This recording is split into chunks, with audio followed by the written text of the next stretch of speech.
Una nuova dimora per un'industria a Treviso, un gioiello artistico e architettonico restituito a tutti i trevigiani. Palazzo Giacomelli, storica sede di rappresentanza degli industriali di Marca, è stato riaperto dopo 6 mesi di lavori di restauro, che l'hanno riportato al suo originario splendore. Un progetto fortemente voluto dall'associazione per dare un esempio di quelle scelte coraggiose e lungimiranti a cui oggi più che mai tutte le imprese sono chiamate.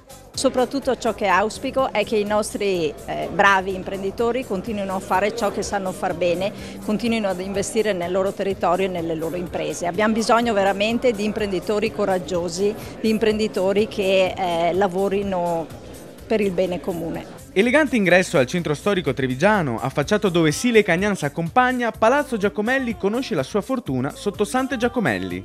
Industriale ante litteram che nel XIX secolo ne fece uno spazio destinato ai servizi commerciali, conservando al primo piano la nobiltà del salone settecentesco, magnificamente affrescato da Louis Durigny. Un patrimonio artistico che il restauro ha provveduto a recuperare e valorizzare, con la supervisione della Soprintendenza ai Beni Culturali. Sicuramente dobbiamo riconoscere che un'industria ha fatto un intervento di grande spessore culturale per la città di Treviso, riconsegnando questo palazzo per cui oggi inauguriamo i restauri veramente in un splendido aspetto. Un intervento di riqualificazione globale da oltre €1 milione, che ha interessato anche impianti, climatizzazione, pavimenti e tetto, reso possibile grazie al contributo della Cassa di risparmio del Veneto. Siamo lieti, veramente onorati di essere associati a questa iniziativa e come credo si sappia noi saremo vicini in particolare a un'industria per le attività che si svolgeranno in questo palazzo lungo tutto il 2015, quindi una maniera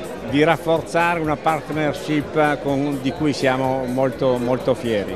E a sottolineare la continuità storica con il suo ideale predecessore, fino al 30 gennaio un'industria esporrà all'interno del palazzo la collezione d'arte di Sante Giacomelli, un'iniziativa per avviare l'edificio a una nuova vita.